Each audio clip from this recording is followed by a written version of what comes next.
Makasih Pak Muludin Nafsa yang sudah mengantarkan taklim pada pagi hari ini. Assalamualaikum warahmatullahi wabarakatuh. Alhamdulillahilladzi anzala sakinata fi qulubil mu'minin liyasdadu imanan ma'a imanihim. Asyhadu an la ilaha illallah wahdahu la syarikalah wa asyhadu anna Muhammadan abduhu wa rasuluhu la nabiyya ba'dah. Allahumma salli ala Muhammad wa ala ali Muhammad amma ba'd. Qala Allah ta'ala fil Qur'anil Karim, a'udzu billahi minasy syaithanir rajim. Kaifa takfuruna billahi wa kuntum amwatan fa ahyakum tsumma yumitukum tsumma yuhyikum tsumma ilaihi turja'un. Wa qala Rasulullah sallallahu alaihi wasallam, khairul amali adwamuhu wa inqallah. Tiada kata yang paling indah selain untayan rasa tasyakur kehadirat Allah Subhanahu wa taala.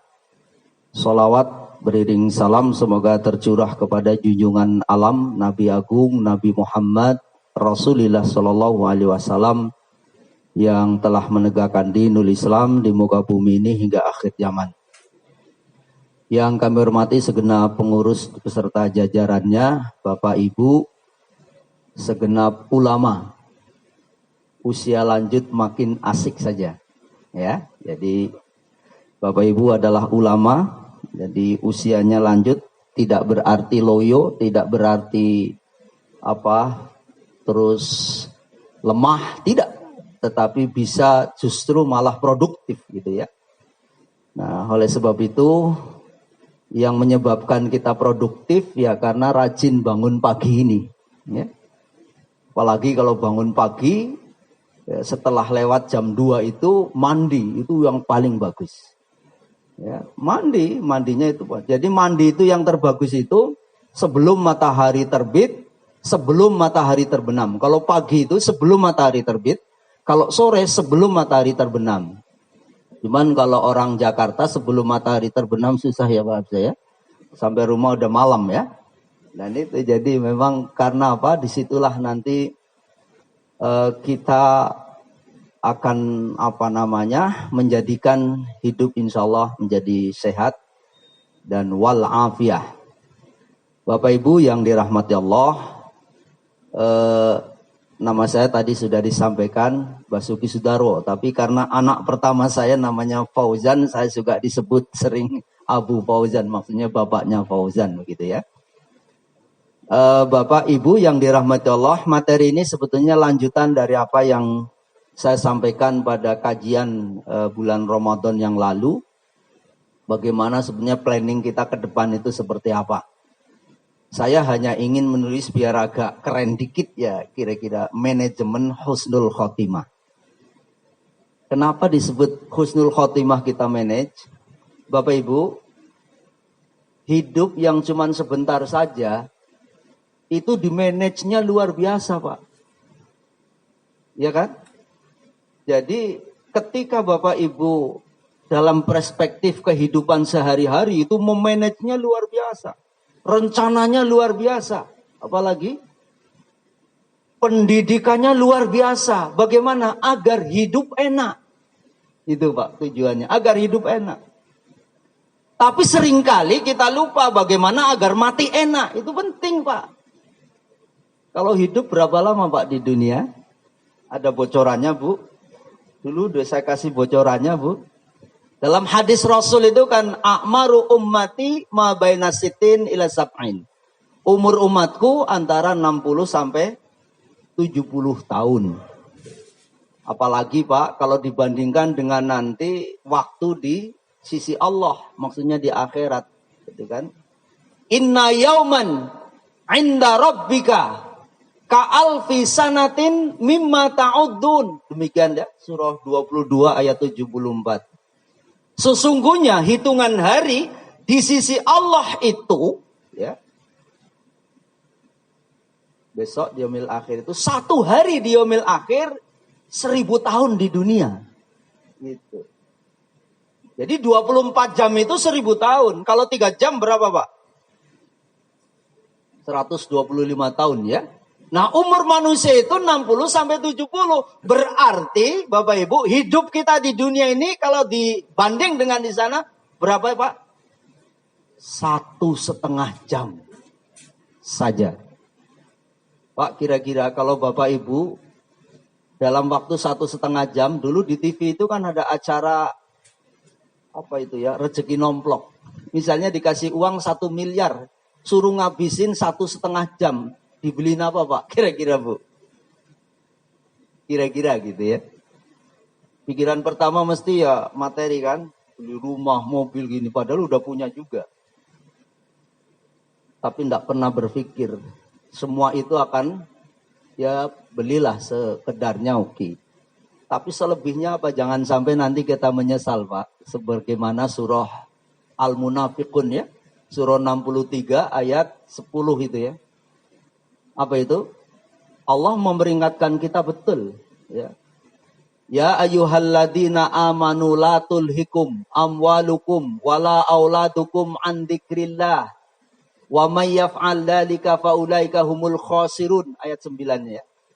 Wahai orang-orang yang beriman, janganlah menjadikan lalai. La tulhikum amwal, yang diperingatkan pertama itu amwal, harta. Karena memang Pak, harta itu membuat manusia itu lalai. Makanya kalau orang lagi banyak duit itu Pak, jalannya aja beda ya Pak ya. Jangankan jalannya, batuknya aja beda. Jadi Bapak itu bisa melihat orang itu lagi punya duit apa enggak itu bisa membedakan. Nah, saudara-saudara kita yang ketangkap itu kan beda. Waktu duitnya masih banyak, masih jalannya luar biasa. Tapi begitu ketangkep, disita oleh KPK, jalannya udah beda lagi. Gitu ya. Nah, oleh sebab itu luar biasa. Amwal, wa aulad, anak. Anak itu membuat kita lalai juga. Ini dua ini yang menjadi kebanggaan dalam hidup ini. Yang seringkali melupakan hari setelah itu. Gitu. Setelah kematian. Kalau kita lagi punya anak, luar biasa kalau sukses ya Pak. Kalau ditanya bapaknya dulu, siapa dong bapaknya? Jangankan itu orang, siapa dulu dong ketua RW-nya gitu. Karena lagi sukses. Tapi gimana Pak kalau anaknya lagi gagal? Mabok, narkoba. Begitu tanya anak siapa, tahu tuh anak beli sekali. Gitu ya. Kenapa? Malu. Wa auladukum an dzikrillah. Dari mengingat Allah. Apa pesan Allah kepada kita? Wa anfiqu mimma razaqnakum min qabli ayyatiya ahadakumul maut fa yaqula rabbi laula akhartani ila ajalin qarib. Infakkanlah, sedekahkan hartamu, belanjakanlah. Pesan Allah di situ apa Pak? Sebelum datangnya kematian. Jadi itu yang akan bermanfaat. Kalau mau bagi-bagi Pak kepada anak itu sebelum mati. Jangan nunggu mati warisan. Enggak. Rasul enggak pernah meninggalkan warisan. Jadi begitu wafat sudah selesai urusan dunia.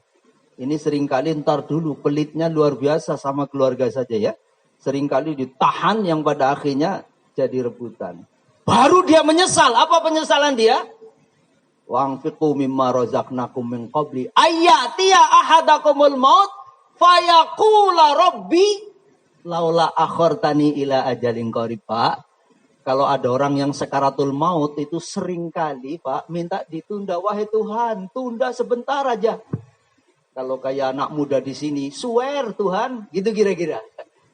Mau ngapain? Dua hal yang disebut oleh Al-Quran.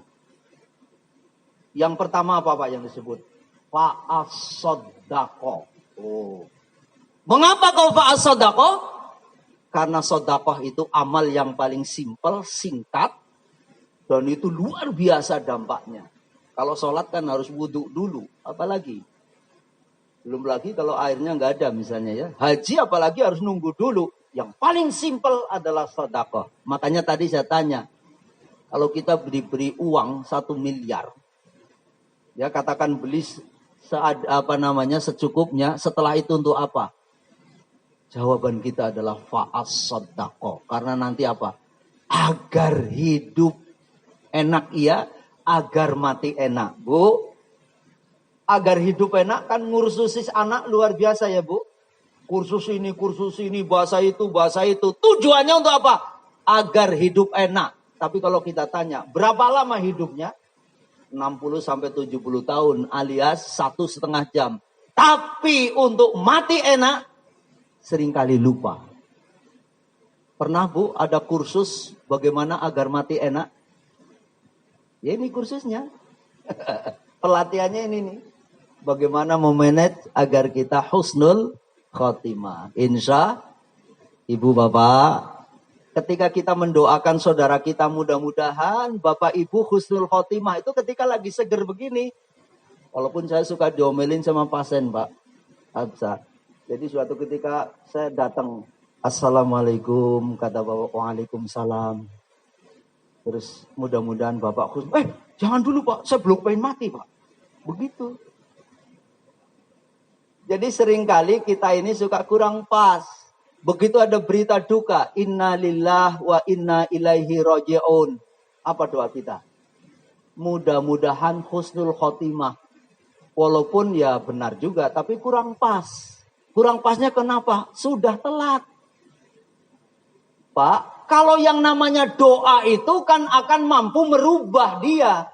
Yang namanya husnul khotimah itu udah terjadi. Itu doa juga sebetulnya tidak apa-apa juga. Tapi yang paling tepat apa Pak? Dan itu tuntunan Rasul. Kalau ada berita duka itu apa yang paling tepat bahasanya? Rasul itu ya telu komen apa namanya? Inna lillah wa inna ilaihi raji'un itu ungkapan. Doanya apa? Seharusnya. Rasul kan menyebutnya Allahumma gfirlahu warhamhu wa'afi wa'fu anhu. Mudah-mudahan diampuni dosa-dosanya. Kalau mau ditambahin ya mudah-mudahan keluarga yang ditinggalkan diberikan ketabahan dan kesabaran. Gitu. Jadi doa husnul khotimah seperti sekarang ini Pak. Saya doakan juga. Mudah-mudahan Bapak Ibu husnul khotimah. Nah, aminnya agak kenceng berarti. Siapa yang ingin segera masuk surga? Nggak ada yang ngacung.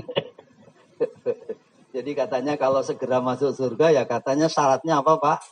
Mati dulu. Itu yang belum mau ya. Mudah-mudahan Bapak Ibu dengan materi yang ringan ini, dengan materi yang sederhana ini, mudah-mudahan mengantarkan kita untuk husnul khotimah. Saya ulangi, husnul khotimah itu tidak selalu berkaitan dengan kematian. Makanya seringkali kalau kita menerjemahkan ajal, itu mati bukan. Ajal itu bukan mati. Jadi ajal itu adalah batas. Maka dalam Al-Quran itu misalnya surah 10. Surah 10 surah apa Pak? Lupa atau pura-pura lupa? Ya, surah Yunus ayatnya 49 Allah berfirman begini. Qul la amliku li nafsi darra wa la naf'a illa masya Allah. Likulli ummatin ajal fa idza jaa ajaluhum la yastakhiruna sa'atan wa la yastaqdimun. Qul, katakanlah wahai Muhammad, aku tidak bisa menolak mudorot dan tidak bisa mendatangkan manfaat. Begitu. Likulli ummatin ajal. Ada kalimat ajal di situ. Ajal itu artinya batas. Maksudnya Pak, batasnya sehat, sakit. Batasnya muda, tua. Batasnya kaya, miskin. Nah, batasnya hidup memang mati. Ayat ini memang berkaitan dengan itu. Batasnya hidup adalah mati. Itulah namanya ajal. Semua kita ini nanti punya ajal. Kita berharap. Dan ingat Pak, ajal kita itu udah dicatat oleh Allah. Kapan mencatat ajal? Di dalam hadis Rasul. Inna ajma'um fil batni ummuha. Jadi semua manusia itu ketika dikumpulkan dalam perut ibunya itu. Selama 40 hari dari nutfah. Selama 40 hari ya alaqah. Selama 40 hari lagi menjadi mudghah. Itu sudah menjadi segumpal daging. Dan itu sudah berbentuk sehingga kira-kira 120 hari umurnya, maka Allah wanufikha fihi ruh, maka Allah meniupkan ruh bikat bi arba'in. Maka malaikat itu meniupkan ruh dan juga menetapkan 4 hal. Yang pertama, rizkihi. Yang kedua, ajalihi. Yang ketiga, amalihi. Yang keempat, sakyun atau zakyun. Artinya, derita atau bahagianya. Jadi ajal itu udah ditetapkan tuh. Jadi nggak usah khawatir. Jadi udah dipastikan oleh Allah. Tapi yang kita berbahagia itu nggak tahu Pak, kapannya ya Pak ya. Bapak Ibu ada yang tahu nggak kira-kira kapan? Kira-kira Pak, kalau Bapak Ibu tahu ajalnya kapan, kira-kira apa yang terjadi Pak? Ada yang stres, ada juga yang berkemas. Tapi untung Pak, kita nggak tahu. Makanya dalam Al-Quran itu kan, wa matadri nafsum mada taksibu goda. Tidak ada yang tahu siapapun di muka bumi ini apa yang akan terjadi besok. Ya. Bi ayyi ardi tamut, dan kita juga nggak tahu di bumi mana kita akan meninggal dan dalam keadaan apa. Jadi yang Al-Quran catat itu pertama berkaitan dengan maut itu sebuah misterius dalam konteks kapannya itu ya. Jadi kapan, di mana, dalam keadaan apa, itu misterius. Kapan nggak usah dipikirin, di mana nggak usah dipusingin, tapi yang mesti harus kita prospek. Yang bisa kita atur adalah dalam keadaan apa. Itu menjadi penting. Itu penting. Kan ada orang yang lagi sholat wafat. Lagi sujud wafat. Tapi maaf, lagi di tempat karaoke meninggal juga. Itu kan luar biasa. Bapak Ibu, makanya materi inilah yang mudah-mudahan bisa mengantarkan kita sebagai agar kita yang pertama ini nanti Pak, sebetulnya materi ini cukup lumayan ya settingannya. Yang pertama nanti memahami visi dan misi hidup. Ini penting. Karena seringkali orang itu nggak tahu. Dan bahkan banyak orang yang punya pemikiran setelah mati selesai urusan. Padahal menurut orang beriman itu mati adalah awal kehidupan. Mati berarti hidup baru. Mati adalah kita akan merasakan balasan yang sebenarnya. Jadi mati itu adalah awal kehidupan yang sebenarnya. Itu bagi orang beriman. Bagi orang munafik dan orang kafir, mati adalah selesai urusan. Makanya apa? Coba lihat hidupnya. Semaunya. Nggak mau diatur dan lain sebagainya ya. Nggak tahu halal haram, embat saja. Kenapa? Ketika mati selesai kehidupan. Nah, orang beriman punya keyakinan, mati adalah awal kehidupan. Ini yang harus kita persiapkan. Makanya nanti visi misinya apa. Berikutnya, mengenal peta perjalanan manusia. Kita mau kemana saja. Perjalanan kita itu begitu panjang. Selintas kemarin sudah saya sampaikan. Ada 13 etape, 5 terminal besar, 8 terminal bayangan ya. Kita baru sampai ke etape 3. Kira-kira baru 30%. Perjalanan kita masih panjang. Jangan ngomong, ya saya udah tua. Bukan. Tua itu hanya hitungan umur saja. Ya, hitungan umur. Tapi persoalan itu karena nanti Pak, begitu kita wafat, manusia itu wafat, besok di yaumil akhir umurnya jadi seolah-olah berapa Pak? Seperti gadis yang belia, seperti remaja gitu kan. Jadi nggak usah khawatir, di dunia bisa saja usianya, tapi tetap semangat Bapak Ibu harus apa? Ulama. Usia lanjut makin asik saja. Asik makan, nggak ada pantangan. Kayak saya ini makan Indo Bu. Ini doyan, itu doyan. Jadi Indo aja, tenang aja. Yang penting nggak berlebihan. Asik berkunjung ke rumah cucu. Asik berkunjung ke rumah anak. Asik di masjid. Oh apa nggak enak? Masih ada yang asik bersepeda bahkan ya. Asik berolahraga. Mari hidup kita bikin asik. Ngapain cuma sebentar kita bikin rumit-rumit Pak. Bikin puyang. Dikit-dikit. Ya Allah mati deh gue. Mati deh gue. Baru harga naik sedikit. Mati deh gue. Allah yang jamin. Gak usah khawatir. Asal dia yakin gak kepada Allah. Gitu ya. Nah mudah-mudahan kita. Jadi sekali lagi. Karena nanti banyak anak muda juga yang ternyata stres hidupnya. Nggak menikmati hidup. Ibu, mari kita nikmati hidup.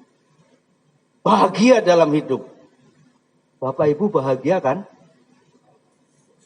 kayaknya agak ragu ini bagiannya ya. Insya Allah bahagia. Yang berikutnya nanti kita akan memahami tujuannya.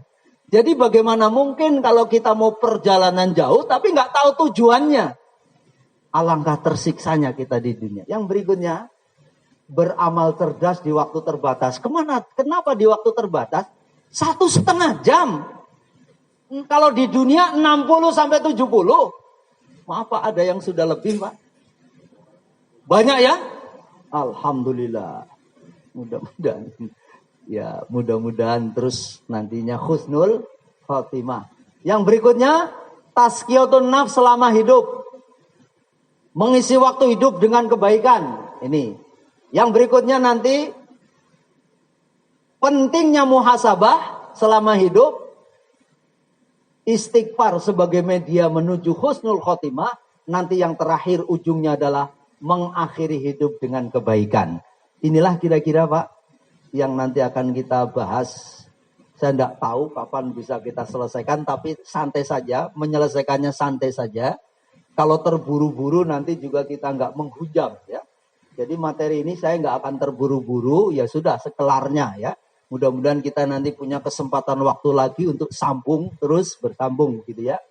Bapak Ibu yang dirahmati Allah. Betapapun sederhana hidup kita ini, ya kayak masjid ini sajalah, maaf. Mau punya acara yang sederhana saja kan mungkin bikin proposal ya Bu. Padahal acara sederhana itu loh. Acaranya cuma sehari.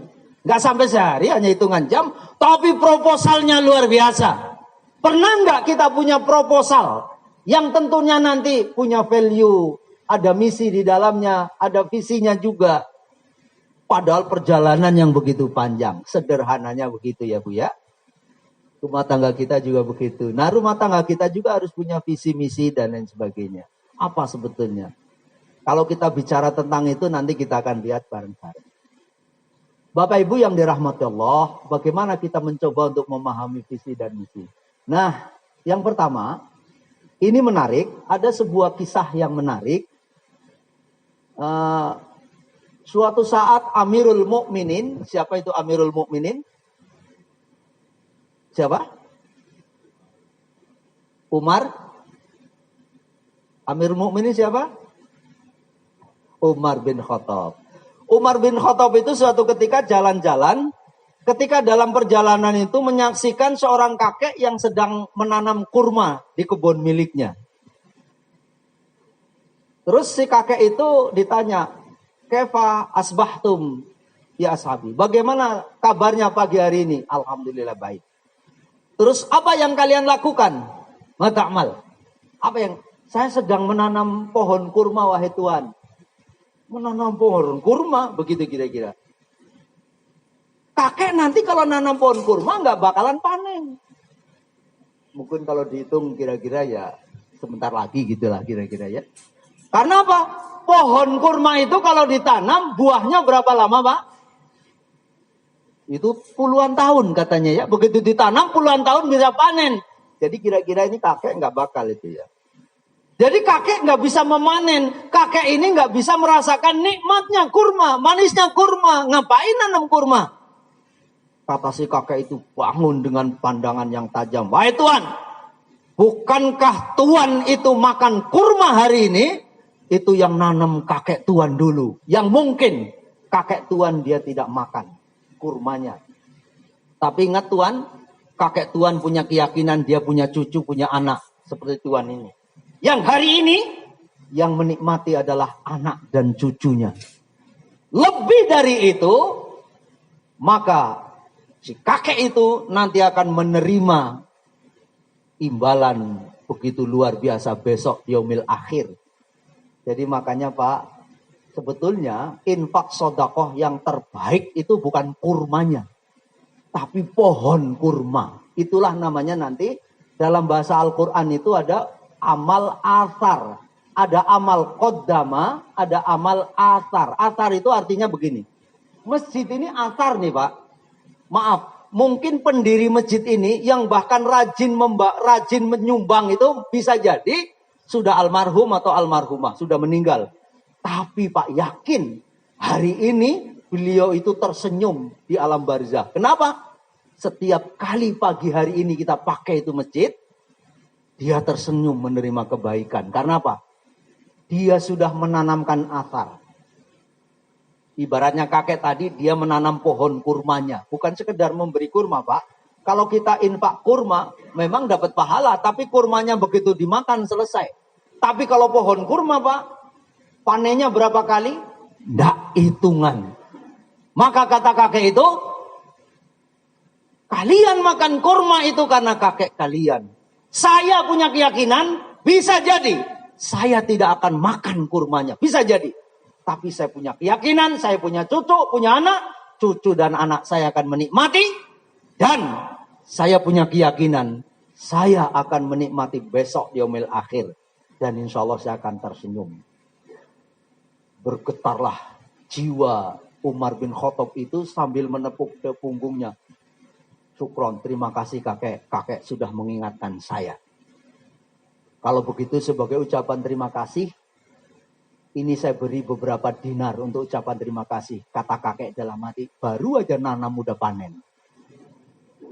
Jadi kita seringkali, Pak, panen itu, yaitu misalnya material. Apa? Kalau saya nanam kurma, ya panennya kurma. Kalau saya nanam ini mangga, ya panennya mangga. Padahal Allah memberi kebaikan, tidak selalu nanam kurma, panen kurma. Bayangkan, nanam kurma, panen apa, Pak? Dinar duit itu. Kita bisa jadi nanam kebaikan di masjid, apa panennya, Pak? Badan sehat, anak cerdas, anak mudah diatur. Bukan selalu duit. Seringkali itu kita salah di dalam menilai. Karena apa? Itulah dalam bahasa kita namanya pragmatis. Orang yang berpikir pragmatis itu seperti kira-kira begini. Pragmatis itu berasal dari bahasa Yunani, yaitu pragma, yang berarti tindakan atau perbuatan yang kontan. Langsung, Pak. Jadi kalau saya kerja ini ya langsung itu. Dia nggak pernah berpikir, Pak, kalau Bapak bekerja hari ini, diberikan nilai langsung yang di dunia ini, makanya nanti dalam bahasa Al-Quran itu ada dua. Yang asal katanya itu namanya ajrun. Ajaro, aslinya ajaro. Kalau diberikan di dunia itu namanya ujroh. Yang diberikan di akhirat namanya ajrun. Apa bedanya? Ajaro itu balasan. Kalau Bapak Ibu bekerja hari ini, setiap akhir bulan, kalau di pegawai negeri malah istimewa. Digaji dulu baru bekerja ya, kalau nggak salah begitu. Luar biasa itu pegawai negeri. Gaji dulu baru bekerja. Kalau swasta, bekerja dulu baru digaji. Berapa persen, Pak, gaji yang Bapak terima sehari-hari itu dibanding nanti dengan akhirat? Udah ada bocorannya, Bu. Dalam hadis Rasul disebut, apa? Ja'alallahu rahmatan mi'ata juz'in wa amsaka indahu tis'atan wa tis'in wa anzala ilal ardi juz'an wahidan.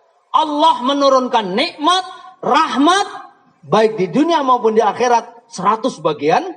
Dan Allah menahan 99, nanti kita akan terima di akhirat. Dan Allah menurunkan 1 bagian saja di dunia. Kata Rasul, alangkah hinanya, alangkah nistanya, bagi siapa saja yang mengejar-ngejar yang 1 bagian, tetapi melupakan yang 99. Lantas salah seorang sahabat tanya, bagaimana ya Rasul? Saya dalam menggapai, saya dunia apa akhirat? Rasul balik bertanya kepada Sayyidina Ali. Wahai Ali, kalau kamu disuruh memilih, pilih yang 1 atau yang 99. Bu, kalau ibu yang ditanya, ibu milih 1 atau yang 99? Agak bingung milihnya, Bu. Ada yang milih 99. Kalau begitu berarti dunianya sengsara nggak apa-apa. Udah kalau gitu 1 saja, akhiratnya sengsara. Ternyata Ali radhiyallahu anhu menjawab, saya milih dua-duanya Rasul. Rasul berceloteh, kamu serakah amat. Iya Rasul. Maka Rasul membacakan sebuah ayat kan. Wa minhum may yaqulu rabbana atina fid dunya hasanah Wa fil akhirati hasanatan wa qina adzabannar. Surah Al-Baqarah, surah 2 ayat 201. Ada sebagian manusia yang memohon kepada Allah, wahai Rabb, anugerahkanlah kepada kami kenikmatan dunia 1%. Wa fil akhirati hasanah 99%. Wa qina adzabannar, jauhkanlah kami dari api neraka. Kalau begitu yang kita pilih berapa, Pak? 100% dua-duanya. Orang beriman memilihnya 100%. Orang kafir, orang munafik milihnya dunia saja. Sebagaimana doa sebelumnya. Ada ayat yang di ayat 200 doanya kan begini. Faminan nasi mayyaqulu rabbana atina fid dunya wa ma lahu fil akhirati min khalaq. Ada sebagian manusia yang berdoa, wahai Rabb kami, anugerahkanlah kepada kami kenikmatan dunia. Tidaklah mereka mendapatkan apapun di akhirat. Na'udzubillah min dzalik. Bapak Ibu, kita orang beriman dua-duanya. Kita bukan berpikir pragmatis. Kalaulah kita di dunianya tidak mendapatkan, yakinlah Bapak Ibu akan mendapatkan di akhirat. Dan bisa jadi memang setiap apapun yang Bapak Ibu lakukan pasti akan berdampak dunia dan akhirat. Pasti itu. Bapak melakukan sesuatu yang seolah-olah mungkin secara materi dia tidak dapat. Tapi Allah memberikan rizki dalam bentuk lain. Apa itu? Sehat. Sehat itu rizki loh, Pak. Betapa mahalnya sehat itu kan. Saya pernah cerita. Saya sehari-harinya di rumah sakit, Pak. Kesehatan itu as-sihatu tajun. Layak ribuha ilal mardo. Sehat itu mahkota. Tidak ada satupun manusia yang tahu tentang nikmatnya sehat. Kecuali ketika dia sakit. Pak, kita tahu nikmatnya gigi kapan, Pak? Ketika sakit gigi ya. Sampai gigi itu kepengen dicabut. Tapi begitu giginya sembuh kepengen dicabut? Enggak. Udah lupa lagi tuh. Gitu. Saya pernah sampaikan. Kita kan setiap hari nafas nih. Ya. Mahal itu nafas, Pak. Satu tabung yang tingginya sama dengan saya kira-kira 500 sampai 1 juta. Itu hanya dipakai kalau di setelnya agak kencang itu kira-kira hanya 12 jam. Kalau di rumah sakit jauh setel kencang 12 jam. Kalau perlu 24 jam berarti butuh 2 juta. Itu yang murah. 2 juta kali 30 hari udah berapa, Pak, 1 bulan? 60 juta. Kalau Bapak Ibu yang gajinya 100 juta agak longgar. Tapi kalau kayak saya gajinya cuma 7, tanggal 7 sudah koma maksudnya ya. Tapi apa maksudnya? Apakah Allah, ya coba bayangkan. Ketika setiap bulan kita ditarik rekening untuk membayar nafas, kira-kira bisa bayar, Pak? Nggak bisa bayar. Tapi apa itu gratis? Tidak. Bayarnya pakai syukur, tunduk dan patuh kepada Allah. Karena kalau bayar pakai duit, Bapak Ibu nggak bisa bayar. Bayangkan, rumah kita listrik, Pak, 2 bulan nggak bayar itu dicabut itu, Pak. Nah kalau ada orang yang terus nggak bayar nafas, 2 bulan banyak yang dicabut udah bergelimpangan mayat itu ya. Na'udzubillah min dzalik. Baik Bapak Ibu, pragmatis adalah suatu paham yang berpandangan bahwa ukuran dan kriteria kebenaran, kebaikan dunia, apakah suatu itu memiliki kegunaan bagi kehidupan nyata, kekinian di dunia atau tidak. Secara material saja. Padahal orang-orang yang beriman itu bukan saja materi, tapi yang lebih besar justru malah immateri. Yang kita mungkin tidak bisa melihat secara kasat mata. Bapak Ibu, mari kita menjadi orang-orang yang tawazun dalam hidup kita ya. Tawazun itu dunia penting, tetapi bukan segala-galanya. Akhirat apalagi lebih penting. Gitu ya. Bapak Ibu yang dirahmati Allah, makanya kita disuruh bukan hanya kekinian dan di sini saja. Berpikir pragmatis. Maka Allah berfirman di dalam Quran nih. Surah 19. Surah 19 surah apa, Pak? Surah Maryam ya. Ayatnya 15. Allah Subhanahu wa taala berfirman, A'udzubillahi minasyaitonirrajim. Wassalamun alaihi yauma wulida wa yauma yamutu wa yauma yub'atsu hayya. kesejahteraan atas dirinya pada hari ia dilahirkan, pada hari ia meninggal, pada hari ia dibangkitkan hidup kembali. Bapak Ibu, tadi sudah saya sampaikan, sebetulnya peta perjalanan kita ikut nanti kalau kita sampai kepada bab tentang itu, sebagai sekilas info itu ada 13 etape. 5 terminal besar, ya, 8 terminal bayangan, tapi dari itu ada 3 yang paling krusial. Ada terminal yang paling krusial, inilah yang nanti akan menentukan manusia itu selamat apa enggak. Allah memerintahkan kepada kita, dipastikan wassalamun, kita disuruh selamat, sejahtera, bahagia. Kalau ada kalimat selamat, itu adalah kalimat himpunan dari seluruh kenikmatan yang kita terima, itulah namanya wassalamun. Makanya ada namanya Pak Selamat. Ternyata itu diganti namanya. Dulu waktu kecil namanya Hermanto. Oh berat, sakit-sakitan terus. Dirubah menjadi Selamat. Nggak pernah sakit ya. Ada orang punya keyakinan begitu. Padahal nggak ada hubungannya ya.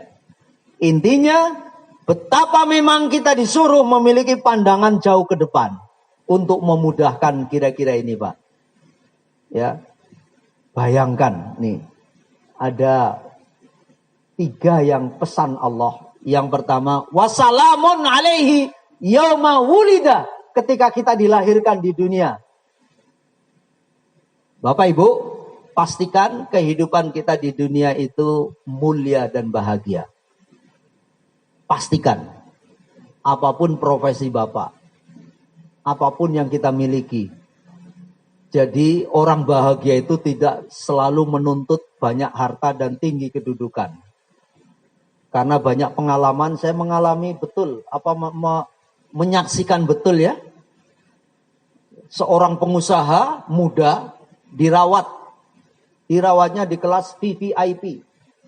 Kalau tempat saya VVIP itu sehari hampir 5 jutaan. Itu ya ruangannya udah kayak hotel aja. Udah kayak hotel aja, kulkas apa penuh. Duitnya banyak. Ya karena banyak punya perusahaan, saya iseng tanya, Bapak gajinya berapa? Malu Ustadz gitu. Udah berapa Pak? Saya sebagian aja, Bapak. Saya tidak pernah kurang dari 500 juta. Masuk dalam kantong. Tidak pernah kurang. Itu udah bersih katanya. Bayangkan. Tapi apa penyakitnya Pak? Nggak bisa tidur, nggak enak makan. Dia itu, kalau tidur itu paling lama 2 jam. Paling lama. Itu pun kata dia, tidurnya ketika dia dalam perjalanan naik mau kendaraan. Mau ke kantor, baru dia bisa tidur. Tapi kalau di rumah, hampir nggak bisa tidur. Kalau lah bisa tidur, dia harus minum obat dulu. Bapak nggak minum obat, nyender aja tidur. Karena saking bahagianya. Itu loh Pak.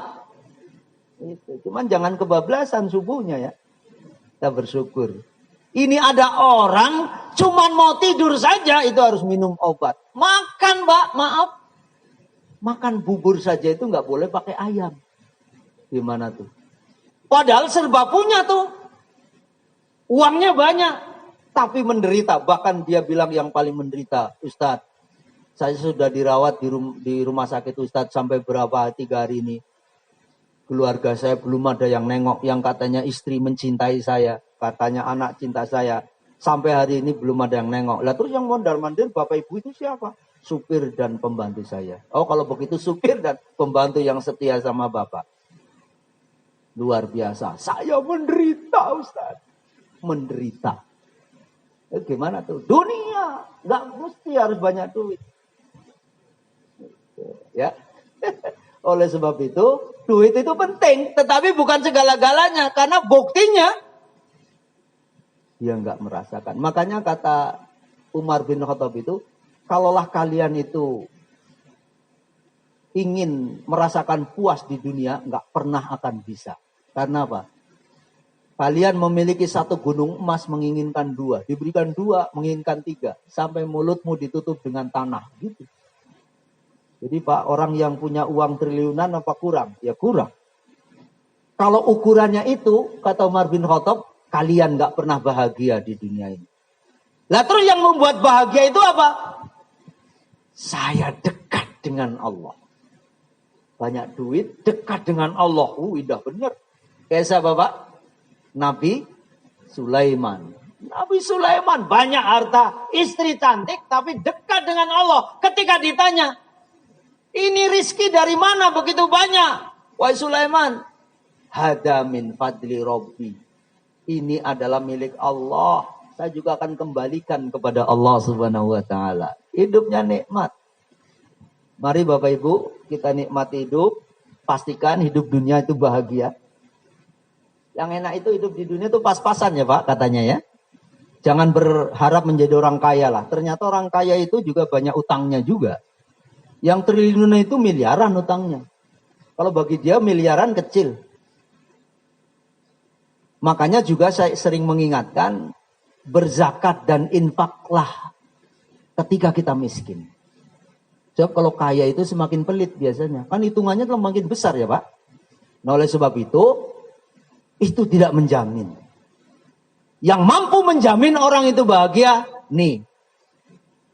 Makanya di dalam hadis Rasul menyatakan, as-sa'adatu hahuna. Bahagia itu di sini. Rasul nggak pernah menyebut di luar itu. Kebahagiaan itu adanya di sini. Tapi lagu itu suka salah ya Pak. Sakitku di sini. Itu sesat ya. Mudah-mudahan kita adalah orang yang bahagia di dunia. Yang kedua, alam barzah. Alam barzah ini juga terbatas waktunya. Sampai kapan? Sampai kiamat kan? Di dalam surah Yasin jelas. Wa nufikha fis-suri fa idahum minal ajdati ila rabbihim yansilun. Qalu ya wailana man ba'athana mim marqadina. Hada ma wa'ada ar-Rahman wa sadaqal mursalun. Surah Yasin ayat 5 berapa tuh? 5152 ya. Wa nufikha fis-suri fa idahum minal ajdati ila rabbihim yansilun. Ketika sangkakala ditiup yang kedua, maka manusia itu bangkit dengan segera untuk menuju kepada Rabb-nya, dan nanti mereka berkumpul di sini. Mahsyar itu berasal dari kata hasyara, artinya tempat berkumpul. Dari Nabi Adam, umatnya sampai dengan Nabi Muhammad berkumpul. Nah, itulah waktunya sampai dengan kiamat. Nanti Pak, ketika dibangkitkan, qalu ya wailana. Ada orang yang dibangkitkan, celaka saya. Memba'atsna mim marqadina. Siapa yang membangkitkan kami dari tempat tidur kami? Ternyata benar apa yang disampaikan oleh Allah dan Rasulnya dan para da'i itu. Barulah dia bisa membuktikan di sana. Waktu di dunia dia nggak pernah percaya. Na'udzubillahi min dzalik. Mari Bapak Ibu, di alam barzah sebentar tapi luar biasa. Kalau ada orang yang membantu saudaranya ketika di alam barzah, di alam barzah masih bisa kita mendoakan saudara kita. Tapi begitu lewat alam barzah udah nggak bisa kita membantu saudara kita. Hari ini kita mendoakan saudara kita yang berada di alam barzah dengan doa-doa kita. Ya, karena nanti, nah makanya penting. Ketika orang tua kita masih hidup, kita berbakti kepada kedua orang tua. Durhaka kepada orang tua karena apa? Menyakiti beliau karena perilaku atau lisannya. Durhaka terhadap orang tua ketika di alam barzah. Orang tuanya sudah di alam barzah karena dia tidak mendoakan. Bapak Ibu, bagian dari tanggung jawab dan kewajiban kita kepada kedua orang tua kita. Karena maaf, setua apapun kita mesti punya orang tua yang bisa jadi sudah wafat. Kalau ada orang yang tidak mendoakan kedua orang tuanya, maka disitulah dia durhaka. Makanya mendoakan kepada kedua orang tua kita wajib ketika di alam barzah. Alam barzah ini hanya tempat penantian saja. Tapi seringkali nanti sudah ada, bukan disiksa sebetulnya, sudah tersiksa. Kalau saya ibaratkan ketika Bapak ingin pergi ke satu daerah, di bandara, Itu ada orang yang di bandara rasanya cepet banget. Karena apa? Ruangnya VVIP. Saya pernah suatu ketika mau pergi ke Jogja. Baru seumur hidup itu aja. Naik pesawat ya biasa, ruang tunggunya. Tapi rupanya saya masuk VVIP. Karena dengan pimpinan saya diajak ke situ. Saya tadinya diem aja, ada makanan macam-macam. Udah makan kamu.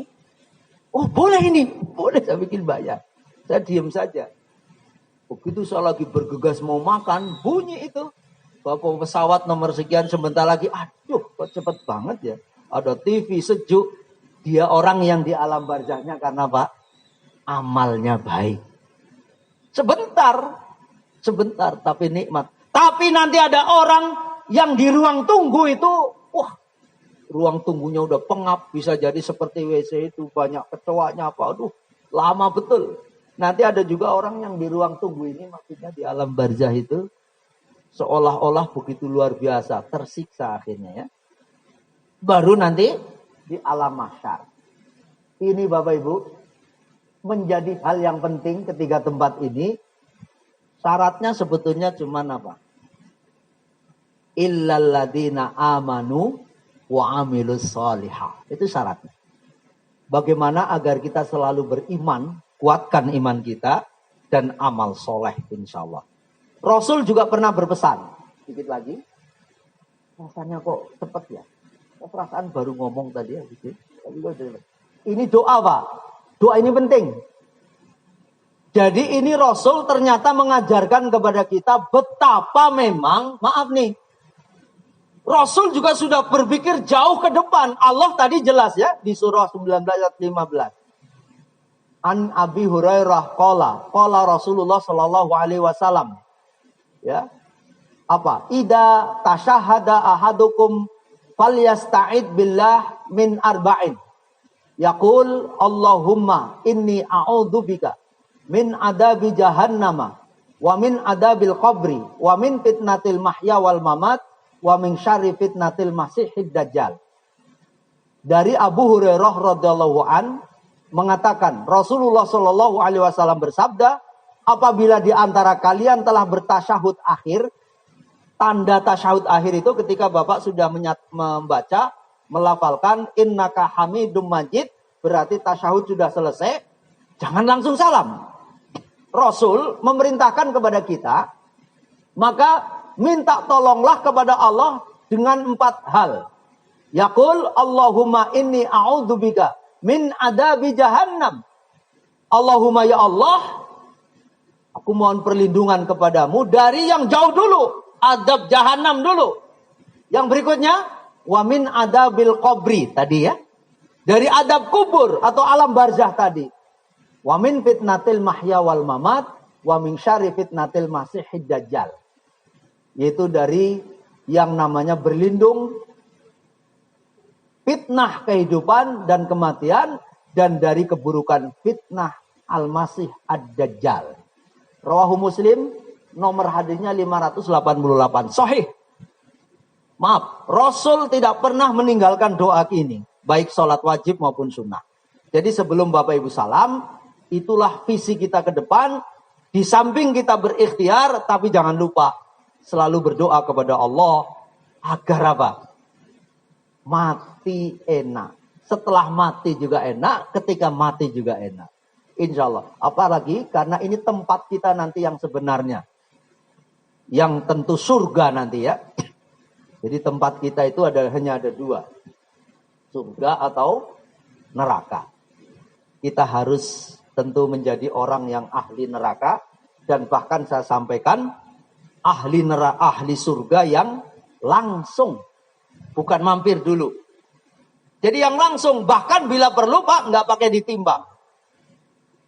Berapa kuotanya ya Pak yang nggak pakai timbangan? Berapa kuotanya? 70.000 dalam hadis ya. Rasul berdoa lagi, dikabulkan 70.000 lagi. 70.000 kali 70.000 berapa Pak? 4,9 miliar. Itu yang langsung. Jadi jangan suka mengkapling-kapling surga. Surga itu luas. Mari kita ajak saudara kita untuk masuk surga. Seperti acara pagi ini, itu semuanya agar husnul khotimah. Kalau orang husnul khotimah, insya Allah masuk surga. Karena bel waktu syuruk sudah masuk. Demikian yang bisa kami sampaikan. Mudah-mudahan ada manfaatnya. Tapi kalau ada yang ingin berkomentar, ingin bertanya berkaitan dengan apa yang saya sampaikan atau hal lain, monggo dipersilahkan. Bertanya Pak, kita masih ada waktu 5 menit. Sebelum Pak Idris, kalau Pak Idris sudah biasa lah. Kita kasih yang lain dulu. Bismillahirrahmanirrahim. Assalamualaikum warahmatullahi wabarakatuh. Waalaikumsalam. Sangat menarik nih materinya Pak Ustadz. Yang ingin saya tanyakan tentang masalah husnul khotimah tadi tentang kematian. Ya. Mohon maaf ini mungkin agak sedikit ini tapi nggak apa-apa. Karena kan Ustadz kan sehari-hari memang di rumah sakit ya. Ya, betul. Pingin aja kita mungkin cerita karena banyak cerita-cerita dari orang tentang orang kematian. Pertama, apakah memang ada ciri-ciri fisik orang yang meninggal itu dalam keadaan husnul khotimah? Katanya sih orang yang meninggal di masjid, orang yang meninggal menghadap ke kanan, segala macam, tersenyum segala macam, itu insya Allah husnul khotimah. Tapi kalau orang yang meninggalkan apa segala macam, mungkin mohon maaf mulutnya menganga, matanya segala macam, itu enggak husnul khotimah. Apa memang ada fisik-fisik tersebut diperlihatkan pada saat kita kematian? Kita berharap semuanya mudah-mudahan insya Allah husnul khotimah. Mungkin sedikit itu aja Ustaz. Terima kasih. Assalamualaikum warahmatullahi wabarakatuh. Waalaikumsalam. Yang pertama, memastikan bahwa dia husnul khotimah, manusia nggak bisa. Itu yang pertama ya. Memastikan, oh ini orang husnul khotimah, kita nggak bisa. Kita hanya berdoa saja. Ya, kita nggak pernah bisa memastikan. Ya. Tapi kalau bicara tanda-tandanya, Rasul menyampaikan. Sebetulnya ini materinya nanti. Tapi insya Allah sekilas info saya sampaikan. Tanda pertama, kata Rasul itu wafat hari Jumu'ah. Tapi kalau orang baik tuh, hari Jumu'ah atau malam Jumu'ah. Misalnya orang kafir mati hari Jumu'ah nggak ngaruh. Jangan salah. Orang taat rajin ke masjid, wafat hari Jumu'ah. Karena apa? Dia akan bebas dari siksa kubur itu dalam hadis. Itu pertama ya. Bergembiralah kalau yang wafatnya hari Jumu'ah atau malam Jumu'ah. Yang pertama. Yang kedua, dahinya kata Rasul berkeringat. Bukan karena kegerahan. Ya kalau orang meninggal, mosok gerah tidak juga ya. Tapi gerah. Terus yang ketiga, wajahnya teduh. Ada Pak, nanti wajah orang meninggal itu bahkan melotot Pak. Tidak sedikit yang melet. Karena ketika dia sekaratul maut, Pak Mauludin, itu dia meronta-ronta, keluarganya nggak jaga. Dia saking nahan sakitnya itu sampai lidahnya melet. Begitu lidahnya melet, pas dicabut, itu akhirnya apa? Meletnya itu nggak bisa narik lagi, digigit oleh giginya. Maka dia dalam keadaan melet. Saya pernah menyaksikan. Sungguh mengerikan. Kenapa bisa begitu? Dulu sudah saya sampaikan. Biasanya punya masalah 3. Pertama masalah dengan Allah. Musyrik. Hati-hati dengan musyrik itu. Karena apa? Musyrik itu ditunjukkan langsung oleh Allah. Yang kedua. Karena masalah dengan keluarga dekat. Entah orang tua, entah adiknya, kakaknya. Yang ketiga. Mengambil yang bukan haknya, terutama waris, itu ditunjukkan langsung oleh Allah. Walaupun tidak semuanya ya, tapi sebagian besar karena 3 itu.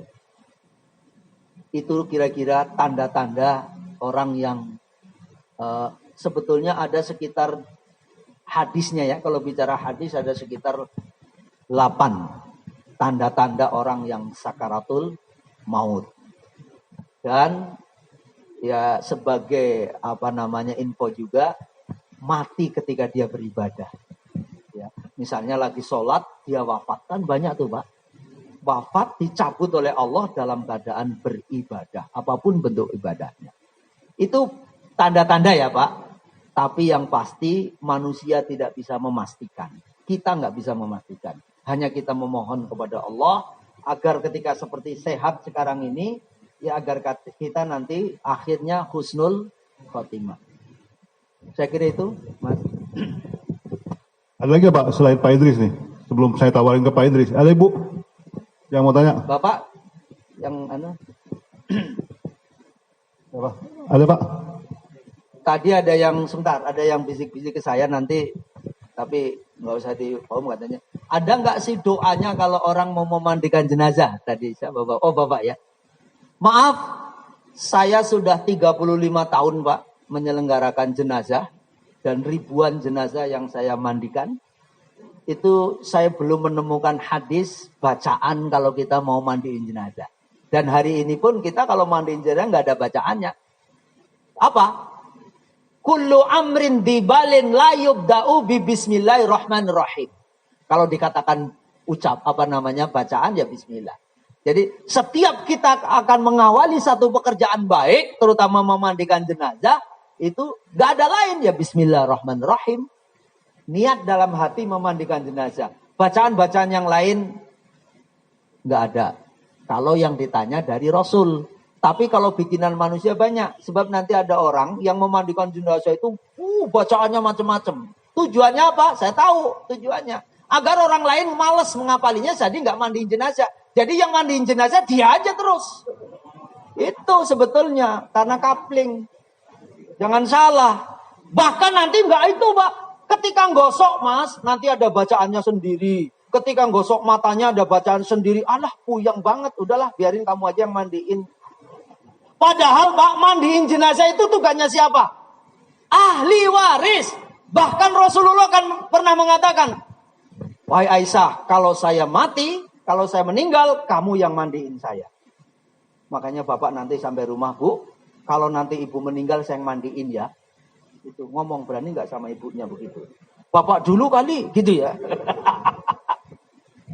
Jadi, sekali lagi, tidak ada bacaan yang ribet. Jadi penyelenggaraan jenazah itu sederhana.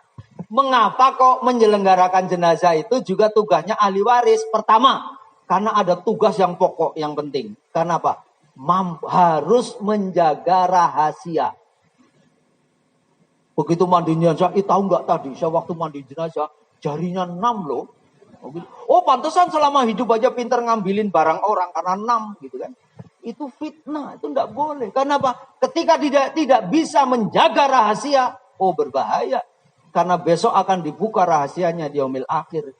Nah, kalau keluarga nggak mungkin. Mesti dia akan menjaga rahasia. Makanya yang terbaik menyelenggarakan jenazah keluarga dekat. Kalau memang nggak ada sama sekali, ya lembaga masjid dan lain sebagainya. Jadi tujuannya Pak, kalau ada orang yang menyelenggarakan jenazah kok doanya macam-macam, itu biar orang lain nggak nyelenggarain, biar dia aja. Nggak ada doanya ya Pak. Doanya hanya mengucapkan Bismillahirrahmanirrahim. Itu perintah hadis Rasul sahih. Dan niat jelas sahih juga. Jadi innamal a'malu binniyah wa kulli imri'in ma nawa. Itu hadisnya sahih. Niat dalam hati kita untuk memandikan jenazah, baca Bismillahirrahmanirrahim. Udah cukup, nggak baca lain. Waktu gosok ada bacaan? Tidak. Nggak ada. Justru kalau memandikan jenazah, menyelenggarakan jenazah disuruh diam. Ada 3 hal yang disuruh diam. Pertama, ketika memandikan jenazah. Yang kedua, ketika perang. Yang ketiga adalah ketika ada orang sholat atau baca Quran. Kita disuruh diam. Kenapa? Kita disuruh merenungi. Lagi perang juga diam. Lagi perang ngumpet kok cekikikan. Tembak sama musuh.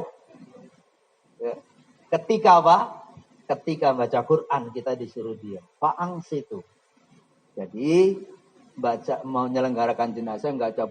Sering kali kan kalau di daerah gitu ya. Baca surah ini, suruh baca ini. Maaf. Itu hanya bikinan manusia. Kalau ditanya dari Rasul nggak pernah mencontohkan seperti itu. Saya kira itu.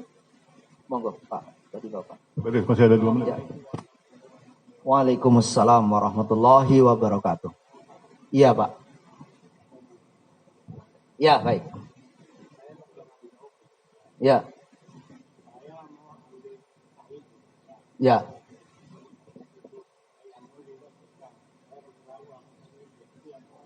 Ya. Ya. Baik. Kalau di dalam Al-Quran itu, ketika Al-Quran menyebutnya, ketika kita mau melaksanakan sholat, ma'an, maka ketika kita tidak mendapatkan ma'an, fatayammamu sa'idamim toyib. Jadi disuruh tayamum dengan apa? Tanah, debu yang toyib, yang baik. Ulama berbeda pendapat. Yang toyib itu apa? Yang toyib itu adalah yang betul-betul bahkan sampai disaring, sampai di itu. Apakah itu nggak menyulitkan? Rasul sederhana. Rasul itu apa? Saya tanya, maaf, di tembok ini ada debu nggak Pak? Kalau bicara tentang baik dan tidak baik, kalau kita berjalan gini baik nggak? Nyempar kotoran nggak? Ada kotorannya. Tapi apakah ketika saya jalan begini, terus mesti selalu wudhu lagi? Tidak juga. Selalu membersihkan juga? Tidak juga. Karena apa? Di dalam Al-Quran Allah jelaskan. Apa itu bunyinya? Allah tidak memberikan ya tidak menyulitkan gitu ya. Dan Allah juga tidak membuat kita itu dalam beribadah itu menjadikan kita sulit. Tetapi adalah memudahkan. Kita yakin bahwa ini bersih. Dan yakin pasti ada debu. Udah di tembok. Kalau di rumah sakit kami itu menganjurkannya ya di tembok. Di tembok. Misalnya di mobil. Di jok baliknya.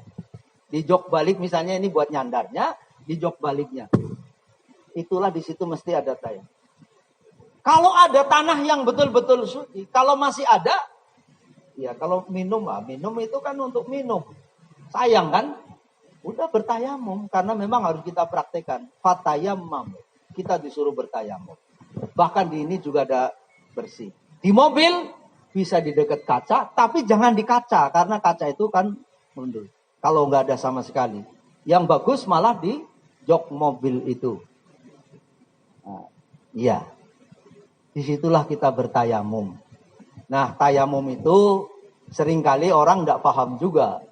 Tayamum itu dibasuh semuanya. Padahal kalau tayamum yang dibasuh hanya wajah dan tangan. Ya, saya praktekkan saja gitu ya, walaupun Bapak juga tidak pasti.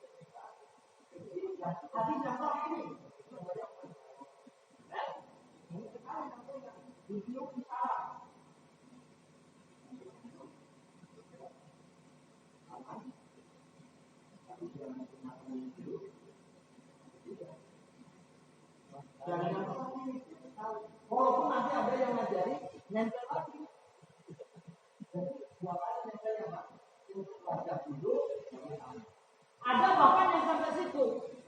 Tapi yang sahih adalah hanya berdoa. Kalau sampai situ itu butuh.